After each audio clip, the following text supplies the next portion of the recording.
Today, we got the very sad news that filmmaker Alex Garland is going to retire from directing. So, in the spirit of all of that, and in the lead up to his newest film, Civil War, I want to talk about his entire filmography, which is only 4 films long, starting with his debut, Ex Machina. So, let's get into it.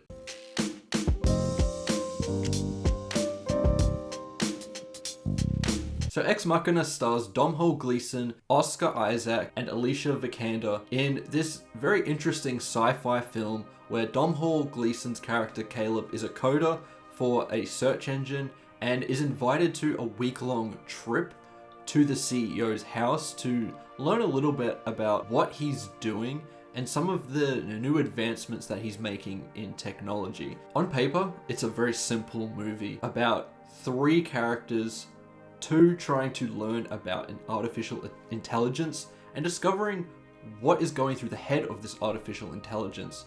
But as this film progresses, it gets a lot more complex in its themes and it's very nuanced in its execution. I really appreciate what Alex Garland is trying to do here. Both his screenplay is phenomenal alongside such expert direction. This is his directorial debut, and you can tell that he's been writing for a long time. It just seemed like such a natural. This film is so masterful in its execution. This is the 3rd time I've seen this movie now, and it just gets more and more brilliant with every watch. I unearth new details about it because, as I said, on the surface it's very simple, so it's very easy to get into it. But if you want to explore the many layers that this film has, it's so worth doing that. This was the first A24 movie that I have ever seen, and I was instantly impressed. I'm a massive fan of A24 now, and this film just epitomizes why. The film is just so unique in its concept. I really love the dynamics between these characters.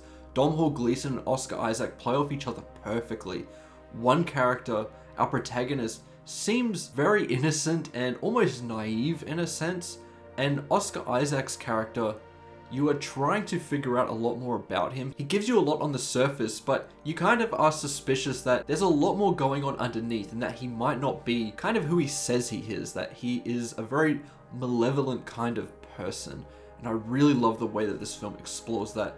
You can watch this from 2 different perspectives and get a completely different movie out of this. Domhnall Gleeson's character follows a more traditional approach to the genre and this form of storytelling. It feels like a thriller, and you get this very innocent look at things. But after you've seen the movie in its entirety from his perspective, watching it again from Oscar Isaac's perspective in this film, completely different movie, because you have the full picture now. You understand exactly what is going on here, who these characters are, what they're trying to achieve. And once you know that, you get so much more about these characters, which once again makes it a very worthwhile movie to rewatch. And as we as a society have evolved and we're all getting very concerned about AI, there was that latest controversy with Late Night with the Devil. This movie becomes more and more relevant the more I watch it, because we're getting closer and closer to this.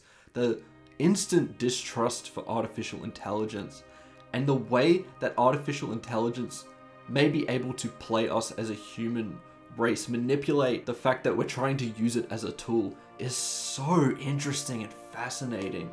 And once again, unearthing this mystery, trying to figure out if the AI genuinely cares about our protagonist or is just lying so that she can get her way, is such a tense question that is riddled throughout this film and just creates such interesting dynamics between our characters. Definitely the most impressive performance here was for sure Oscar Isaac. I just think that character has so many layers and he plays it to perfection.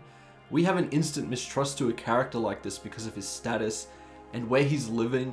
The way that this production is executed here is so intimate and so productive in its approach.